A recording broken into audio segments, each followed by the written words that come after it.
यहाँ पर हम देखें क्लास 9 का चैप्टर के बारे में, हमारे आसपास में जो पदार्थ हैं उनके बारे में देखेंगे। ठीक है, क्लास 9 का चैप्टर पदार्थ यानी कि मैटर क्या है।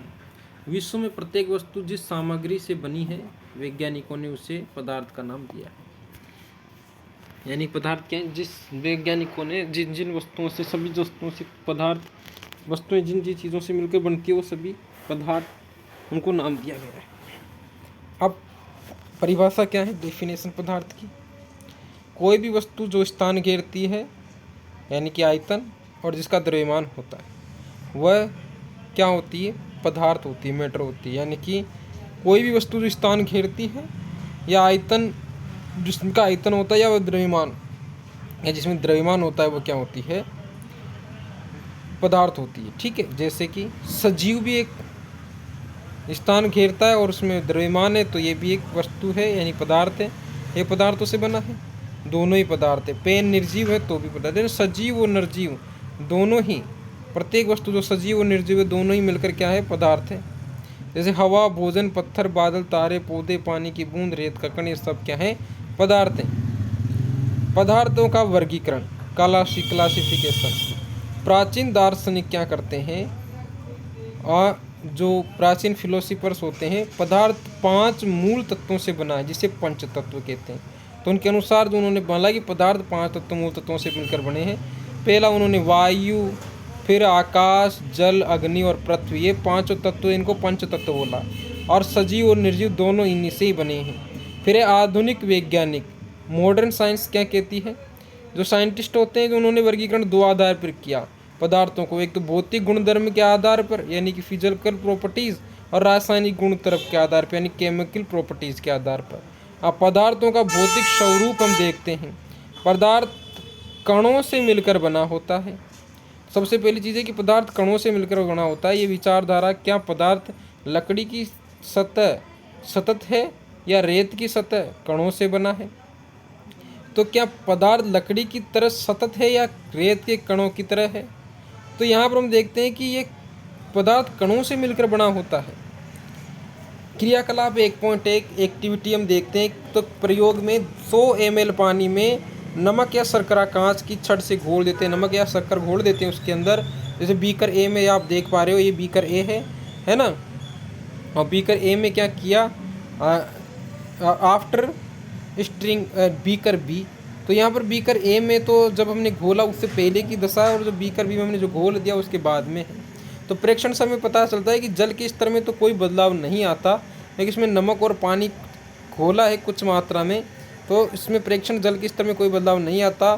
तो नमक के कण जल के कणों के बीच रिक्त स्थानों में समावेश हो गए हैं, यानी कि जो नमक के कण हैं वो जल में घुल चुके हैं।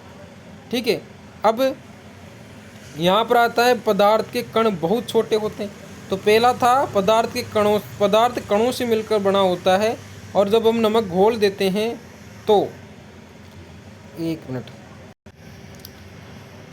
फिर से देखिए यहाँ पर, है ना। इसके बाद पदार्थ के कण बहुत छोटे होते हैं। कितने छोटे होते हैं इसका पता करने के लिए हमने यहाँ पे देखा KMnO4, मैग्नीशियम, पोटेशियम पर मैग्नीशियम ऑक्साइड, ऐसे बोलेंगे इसको, KMnO4 बोलो। KMnO4 के 2 या 3 क्रिस्टल 100 ml पानी में डाल देते हैं, यानी कि सिर्फ 2 या 3 क्रिस्टल 100 ml पानी में डाल दिया, और इसमें से 10 ml निकाल कर घोलने के बाद में, देखो ये 100 ml पानी का घोल है, इसमें से 10 ml निकाल लिया, और 10 ml निकाल कर 90 ml सादे पानी में इसको घोल दिया। अब 90 ml सादे पानी में इसमें घोल दिया, मैं डाल दिया। अब इसमें 4-5 बार क्रियाएँ दोहराएंगे, फिर इसमें 10 ml निकाल के 90 ml वाले पानी में डाल देंगे, फिर इसमें से 10 ml निकाल के फिर 90 ml पानी में डाल देंगे। तो लास्ट देखेंगे तो इसका जो बैंगनी रंग है वो धीरे धीरे कम हो जाएगा। पानी अभी भी रंगीन ही है, हल्का तो हो जाएगा लेकिन पानी रंगीन ही रहेगा। और हमने सिर्फ निकाला कितना है, 100 ml में से मात्र 10 ml। इसका मतलब उसमें 10 ml में बहुत कम कण थे क्रिस्टल के, लेकिन वो कण लास्ट तक बने रहते हैं। तो इसके छोटे छोटे टुकड़े करने पर भी इसका रंग नहीं बदलता। इसका मतलब पदार्थ का इतने छोटे कण होते हैं जो उसको छोटे छोटे भागों में तोड़ने पर भी उसमें मौजूद होते हैं। तो निष्कर्ष ये निकलता है कि एक क्रिस्टल में लाखों सूक्ष्म कण होते हैं जो विभाजित होते रहते हैं, है ना। जिस 10 ml निकाला था घोलने के बाद में क्रिस्टल को, फिर उसको बहुत सारे 5-8 बीकरों में निकाल लिया, तो भी वो उसका रंग गुलाबी ही रहता है। इसका मतलब सूक्ष्म कण होते हैं, छोटे छोटे बहुत, जिनको विभाजित होते ही रहते हैं। अपदार्थ के कणों के अभिलक्षण क्या क्या चीज़ें हैं, इनके अभिलक्षण देखेंगे कि कणों के बीच में रिक्त स्थान होता है। कणों के बीच में रिक्त स्थान होता है कैसे? नमक, शर्करा और डेटॉल पानी में समान रूप से वितरित हो जाते हैं। यदि नमक को पानी में घोलेंगे तो भी घुल जाएगा, शर्करा को घोलेंगे, डेटॉल घोलेंगे, सब पानी में क्या हो जाएगा? घुल जाएंगे, क्योंकि पानी के बीच में जो रिक्त स्थान होंगे उसमें नमक के क्रिस्टल उसमें घुल जाते हैं। उदाहरण के लिए चाय, काफ़ी, नींबू पानी, एक पदार्थ के कण दूसरे के रिक्त स्थानों में समावेशित हो जाते हैं। तो पदार्थ कब घुलता है? जब उसके कणों के बीच में रिक्त स्थान होते हैं, उसमें जैसे नमक के जो कण हैं या नमक के जो कण हैं वो पानी के कणों के रिक्त स्थानों में जाकर बैठ जाते हैं, यानी घुल जाते हैं। तो देखिए यहाँ पर 3 चीज़ अवस्था दे रखी है कि ठोस यानी सॉलिड के कण बहुत पास पास है, द्रव के कण थोड़े दूर हैं और गैस के कण बहुत दूर दूर होते हैं। यानी ठोस के कण क्या होते हैं, उनके बीच में खाली स्थान नगण्य होता है, द्रव के बीच में थोड़ा बहुत स्थान होता है, गैस में सबसे अधिक स्थान पाया जाता है। ठीक है, तीनों चित्रों को देख सकते हैं, इसके बीच में बहुत सारे स्थान पाया जा रहा है, इसमें बहुत कम है स्थान, है ना, ये देखो बहुत कम स्थान है, और इनमें कोई स्थान ही नहीं है, यहाँ पर ये कोई स्थान नहीं इसके अंदर। ठीक है, अभिलक्षण 2, कण निरंतर गतिशील होते हैं। कण क्या होते हैं? जो पदार्थ के कण होते हैं, कणों के अभिलक्षण देख रहे हैं यहाँ पर। तो कण जो पदार्थ के कण होते हैं वो निरंतर गतिशील होते हैं। अब कैसे समझेंगे इसको? कणों में गतिज ऊर्जा होती है। अब यहाँ पर कणों की गतिज ऊर्जा को हम समझते हैं। देखिए, यदि हम मोमबत्ती, भुजी हुई मोमबत्ती या भुजी हुई अगरबत्ती के पास जाते हैं, बुझी हुई अगरबत्ती के पास जाते हैं तो खुशबू उसके पास जाने पर ही पता पड़ेगी। हम दूर से यदि उसकी खुशबू लेना चाहें तो बुझी हुई अगरबत्ती खुशबू दूर से नहीं आएगी, यानी कि उसमें कण तो हैं लेकिन गतिज ऊर्जा नहीं कर रहे हैं। अब यदि गतिज ऊर्जा करवाने के लिए हमें क्या करेगा? हम अगरबत्ती को हम जलाते हैं, जैसे ही जली हुई अगरबत्ती, यानी कि जब अगरबत्ती जल जाती है तो जली हुई अगरबत्ती की जो कण है वो क्या करेंगे? हवा में तैरते हुए दूर तक पहुंच जाएंगे, जिससे पूरी दूर से हमें क्या आने लग जाएगी? खुशबू आने लग जाएगी। इसका मतलब हो गया कि जो पदार्थ के कण होते हैं वो निरंतर गतिशील रहते हैं, और तापमान बढ़ने पर इनकी गतिज ऊर्जा में वृद्धि हो जाती है, बढ़ जाती है, और कणों की गति क्या हो जाती है? तेज हो जाती है। इसके बाद में देखेंगे विसरण। तो विसरण जो होता है, डायफ्यूजन, 2 विभिन्न पदार्थों के कणों का स्वतः मिलना ही क्या कहलाता है? विसरण कहलाता है। 2 पदार्थों के कणों का आपस में मिल जाना क्या कहलाता है? विसरण कहलाता है। तो इसका क्रियाकलाप हम देखेंगे 1.4, डायनेस, स्याही जो होती है, इंक, जल्दी फैलता है ना। पानी को यदि देखो यहाँ पर बीकर के अंदर हम निकालेंगे तो 1 बूंद स्याही की डालते हैं, यहाँ पर फैलने लग गया ऐसे, है ना। तो ये क्या है? ये विसरण का उदाहरण है। तो विसरण का मतलब क्या होता है कि पानी क्या करता है? पानी में स्याही फैल जाती है, जल्दी फैल जाती है। अब जो शहद होता है, यदि पानी में यदि शहद को डालेंगे तो वो नहीं फैलता, बहुत धीरे धीरे फैलता है, क्योंकि उसका श्यानता अधिक होता है। श्यानता बल का मतलब होता है पृष्ठों की ओर लगने वाला बल ज़्यादा होता है, तो वो धीरे धीरे फैलता है, जबकि स्याही जल्दी फैल जाती है। तो उसका विसरण के कारण होता है ऐसा, इसमें विसरण का गुण नहीं पाया जाता। अब क्रियाकलाप 1.5 को हम देखेंगे कि गर्म पानी CuSO4 या KMnO4 जल्दी घुलता है और ठंडे पानी में धीरे घुलता है। निष्कर्ष निकालेंगे तापमान बढ़ने पर विसरण की दर भी तेज हो जाती है। जैसे तापमान बढ़ने पर यहाँ पर गतिज ऊर्जा यानी कणों की गतिज ऊर्जा तेज हो गई थी, ऐसे ही तापमान बढ़ने पर विसरण की गति भी क्या हो जाती है? तेज हो जाती है। अब कणों के तीसरा अभिलक्षण देखेंगे। कण एक दूसरे को आकर्षित करते हैं। जो कण जो होते हैं वो क्या करते हैं? एक दूसरे को आकर्षित करते हैं। तो कणों के बीच एक आकर्षण बल कार्य करता है जो उन्हें एक साथ रखता है। जैसे यहाँ पर हम ग्रुप को देख सकते हैं, क्रियाकलाप 1.6, ह्यूमन चेन को देख सकते हैं।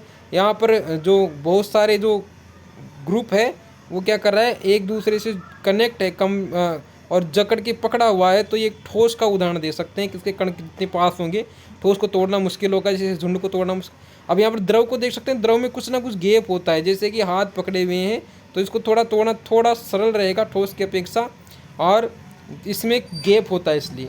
अब जो तीसरा जो यहाँ पर ग्रुप है वो सिर्फ अंगुली टच करके रख रहा है, ये थोड़ा सा धक्का मारेंगे तो ये एक दूसरे से दूर हो जाएंगे, यानी कि गैस जो होती है उनके कणों को तोड़ना आसान होता है। गैस में हम देखते हैं गैस जहाँ पर होती है वहाँ पर खुद भी तोड़ सकते हैं, गति कर सकते हैं, यानी कि उनके कणों को हम आराम से अलग अलग कर सकते हैं, है ना। उंगली छुई तो हम उंगली से गैस के बीच में अंगुली देख, मतलब हाथ कुछ भी, तो यहाँ पर तोड़ना आसान होता है। ठीक है, इसके बाद में कणों के बीच की दूरी कम तो आकर्षण बल अधिक हो जाता है। तो कणों के बीच की दूरी कम हो जाएगी, जैसे इसमें कम है तो आकर्षण क्या हो जाएगा, बढ़ जाएगा।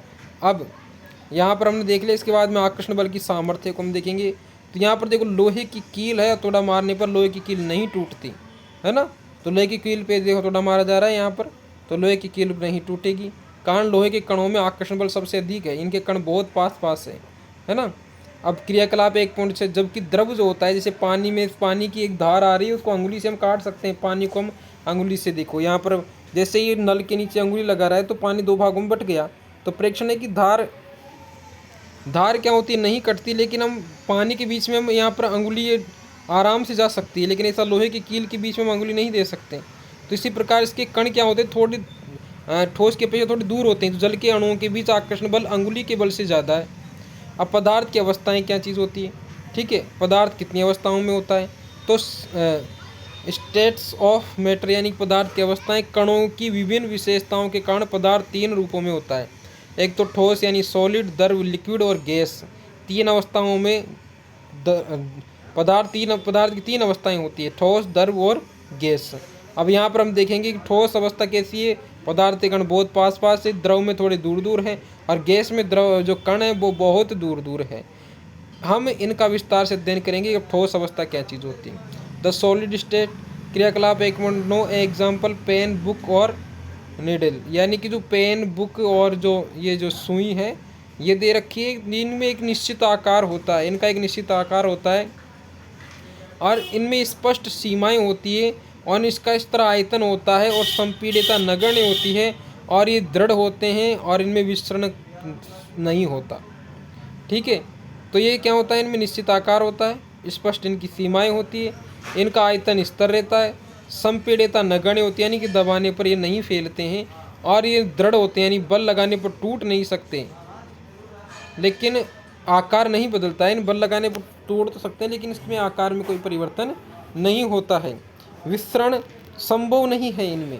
तो क्या ये ठोस है। अब देखो रबर जो बैंड है वो क्या है, रबर बैंड को हम खींचने पर आकार तो बदल सकता है ना, आकार क्या हो जाएगा, बदल जाएगा। तो रबर बैंड तो ये ठोस का ही उदाहरण है, हाँ ठोस है। बल लगाने पर, बाल लगाने पर आकार बदलता है, बल हटाने पर पुनः मूल आकार में आ जाता है। अब चीनी या नमक, तो सवाल जिस बर्तन में उसको रखते हैं उसका आकार ले लेते हैं, जैसे चीनी और नमक जिस बर्तन में रखते हैं उसी का आकार लेता है। जवाब हाँ ठोस है, क्योंकि क्रिस्टल का आकार नहीं बदलता। अवसाद या इसमें जो अपवाद है वो क्या क्या है, स्पंज का संपीड़न संभव है फिर भी ये ठोस है। क्यों, स्पंज में बहुत छोटे छोटे छिद्र होते हैं, इन छिद्रों में वायु एयर भरी होती है, दबाने पर वायु बाहर निकलती है, कण नहीं बदलते, यानी कण तो उसमें ठोस के ही रहेंगे, इसलिए जो स्पंज होती है वो क्या होता है, ठोस होता है। और द्रव अवस्था, लिक्विड स्टेट, द्रव अवस्था के गुण धर्म में क्या क्या चीज़, इसकी प्रॉपर्टीज हम देखेंगे। तो यहाँ पर गिलास में क्या है, जल है, ये एक लिक्विड यानी कि गिलास में जो लिक्विड है वो द्रव अवस्था में, टब में जो लिक्विड है वो भी द्रव अवस्था में। अब आकार, शेप, इसके आकार में क्या चीज़ होती है, तो जो इसका शेप होता है द्रवों का निश्चित नहीं होता, जिस बर्तन में रखे जाते हैं उसी का आकार ले लेते हैं। देखो पानी इसमें जिस गिलास में रख रहे हैं तो पानी का गिलास का आकार ले लेता है, टब में रखते हैं तो पानी टब का आकार ले लेता है। इसका मतलब पानी का आकार जिस बर्तन में रखते हैं उसी का आकार ये ग्रहण कर लेते हैं। अब आयतन में, आयतन की विशेषता क्या है, तो आयतन क्या होता है, निश्चित यानी फिक्स होता है। उदाहरणार्थ एक गिलास पानी को एक टब में डाल देंगे तो उनकी मात्रा में कोई परिवर्तन नहीं आएगा, पानी की मात्रा एक समान ही रहेगी, 1 लीटर रहेगी। तो आकार गिलास का ले लेगा, टब है तो टब का ले लेगा, लेकिन उसकी आयतन यानी कि उसका आयतन निश्चित रहेगा, 1 लीटर रहेगा। बहाव, तो द्रवों में बहाव होता है, इसलिए दृढ़ नहीं बल्कि तरल होते हैं या तरल कहलाते हैं। तो द्रव में एक विशेष गुण पाया जाता है, इनमें बहाव भी पाया जाता है, ये बहते हैं। विसरण, तो द्रवों में ठोस, द्रव और गैस तीनों का विसरण द्रवों में संभव है। तो द्रवों में ठोस का भी विसरण हो जाता है, द्रव में द्रव का विसरण हो जाता है, और गैस का भी द्रव में विसरण हो जाता है। ठोस की अपेक्षा द्रवों में विसरण की दर अधिक होती है, कारण द्रव के कणों में रिक्त स्थान अधिक होता है और वे स्वतंत्र गति करते हैं। जलीय जीवों के लिए इसका महत्व, द्रवों का जलीय जीवों के लिए क्यों महत्व है, तो वातावरण की गैस O2 और CO2 विसरित होकर जल में घुल जाती है। तो विसरण के कारण उसमें ऑक्सीजन भी घुल जाती है और कार्बन डाइऑक्साइड भी घुल जाती है। तो जलीय जंतु जल में घुली इसी ऑक्सीजन के कारण सांस ले पाते हैं। तो जलीय जंतु इसी ऑक्सीजन का प्रयोग करते हैं। घनत्व, अब सामान्य ठोस का घनत्व ज़्यादा होता है, द्रव का कम और गैस का सबसे कम घनत्व होता है। द्रव का घनत्व ठोस से कम होता है। अब इसके अपवाद की बात करें तो देखो, ठोस, बर्फ ठोस है लेकिन उसका घनत्व कम है, इसलिए पानी पर ये तैरती रहती है। बर्फ पानी पर क्यों तैरती है? क्योंकि उसका घनत्व पानी से कम है। जबकि कहा गया कि ठोस का घनत्व ज़्यादा होता है, लेकिन ठोस होते हुए पानी पर इसलिए तैरती है क्योंकि इसका घनत्व क्या है, पानी से कम है। सामान्यतः ठोस का घनत्व द्रव से अधिक होता है, लेकिन बर्फ एक ऐसी चीज़ जो पानी पर तैरती है क्योंकि उसका घनत्व क्या है, कम है। कारण बर्फ की संरचना में पिंजरे जैसा रिक्त स्थान होता है ना। तो इनमें रिक्त स्थान होते हैं तो पिंजरे जैसी संरचना बनती है। तो बर्फ का घनत्व जल के द्रव रूप से कम होता है। तो कम घनत्व होने के कारण ये जल की सतह पर तैरती रहती है। इसके बाद में गैसीय अवस्था। तो गैसीय अवस्था क्या चीज़ होती है? मुख्य गुण की प्रॉपर्टीज, आकार व आयतन दोनों निश्चित होते हैं। गैसों के यह गुण है कि इनका आकार और आयतन दोनों निश्चित होते हैं। कणों की गति, कण अनियमित और तीव्र गति करते हैं, यानी कि आकार और आयतन दोनों ही अनिश्चित होते हैं, यानी आयतन भी निश्चित नहीं होता और आकार भी इनका निश्चित नहीं होता। आकर्षण बल सबसे कम होता है। विसरण सबसे तीव्र होता है। गैसों में विसरण बहुत तीव्र तरह से होता है। उदाहरणार्थ, खाने की खुशबू या अगरबत्ती का धुआं पूरे कमरे में जल्दी फैल जाता है। ये गैसों के विसरण के कारण होता है, क्योंकि गैस के कण तेज गति से चलते हैं और उसमें रिक्त स्थान अधिक होता है। संपीड़न, अब जो संपीड़न होता है, कंप्रेशन, तो संपीड़न, गैसों की संपीड़ित काफ़ी अधिक होती है, संपीड़ितता इसमें काफ़ी अधिक होती है। गैस के कणों के बीच रिक्त स्थान बहुत अधिक होता है, इसलिए दबाव डालकर उन्हें पास में लाया जा सकता है। गैसों को दबाव डालकर उन कणों को पास में लाया जा सकता है। अनुप्रयोग, इसका हम गैसों का जो अनुप्रयोग करते हैं तो LPG, लिक्विड पेट्रोलियम गैस आता है। LPG का पूरा नाम, तो LPG का पूरा नाम है लिक्विड पेट्रोलियम गैस। घरों में खाना बनाने के लिए जो उपयोग की जाती है वो LPG है। CNG, कंप्रेस्ड नेचुरल गैस, यानी कि वाहनों में ईंधनों के रूप में जो प्रयोग की जाती है वो CNG है। ऑक्सीजन सिलेंडर, अस्पतालों में प्रयोग किया जाता है ऑक्सीजन सिलेंडर का। इसके बाद में ज़्यादा आयतन वाली गैस को कम आयतन वाले सिलेंडर में संपीड़ित किया जा सकता है। इसका आयतन, ज़्यादा आयतन वाली गैस को कम आयतन वाले सिलेंडर में संपीड़ित किया जाता है, भरा जा सकता है। कणों के बीच इनमें आकर्षण बल कैसे होता है? देखो, ठोसों में कणों का आकर्षण कैसे होता है, द्रव में कैसा होता है, गैस में कैसे होते हैं। तो इनके ठोस के बीच में जो कण होते हैं उनमें आकर्षण बल अत्यंत होता है और अत्यंत कण पास पास होते हैं और सबसे ज़्यादा आकर्षण होता है ना, आकर्षण बल। जबकि द्रवों में ठोस की अपेक्षा कण थोड़े दूर होते हैं और गैस से ज़्यादा, परंतु ठोस से कम आकर्षण बल होता है। और जबकि गैस में कण बहुत दूर दूर होते हैं और सबसे कम आकर्षण होता है, आकर्षण बल होता है। इसके बाद में पदार्थ की अवस्था परिवर्तन, तापमान का प्रभाव। तो पदार्थ की अवस्था यदि बदलती है तो उसमें तापमान का बहुत प्रभाव पड़ता है। जैसे गलन, मेल्टिंग। ठोस से यदि द्रव बनाएंगे तो उसका गलनांक, मेल्टिंग पॉइंट, वह न्यूनतम ताप जिस पर ठोस वायुमंडलीय दाब पर द्रव में बदलता है। यानी ठोस को यदि द्रव में बदलेंगे तो जिस दाब पर वह द्रव में बदलता है उसको हम गलनांक कहते हैं। बर्फ का गलनांक 273.15 के 0 डिग्री सेल्सियस है। क्वथनांक क्या उस चीज़ होती है? बायोलिन, द्रव यानी कि वाष्प, द्रव से वाष्प में बदल जाना क्या कहलाता है? क्वथन कहलाता है, क्वथनांक। ये एक समष्टि परिघटना है, पूरे द्रव से बुलबुले उठते हैं। क्वथनांक, जब द्रव का वाष्प दाब वायुमंडलीय दाब के बराबर हो जाए, द्रव का वाष्प दाब वायुमंडलीय दाब के बराबर हो जाए। जल का क्वथनांक होता है 373 के, यानी 100 डिग्री सेल्सियस। देखिए इधर जल को हम क्या कर रहे हैं, बॉयल कर रहे हैं, यानी इसको क्वथनांक, यानी कि जब वो गैसीय अवस्था में बदल जाता है, द्रव जिस ताप पर गैसीय अवस्था में बदल जाता है वही उसका क्वथन होता है, क्वथनांक होता है। और जल का क्वथनांक 373 के, यानी 100 डिग्री सेल्सियस होता है। ऊर्ध्वपातन, अब ऊर्ध्वपातन क्या है? वह प्रक्रिया जिसमें ठोस पदार्थ गर्म करने पर बिना द्रव अवस्था में आए सीधे गैस में परिवर्तन हो जाए वह कहलाता है ऊर्ध्वपातन। यानी कि जो ठोस होता है वो सीधे ही गर्म करने पर द्रव नहीं बदलता, सीधे गैस में परिवर्तन हो जाए उसी को ऊर्ध्वपातन कहते हैं। तथा ठंडा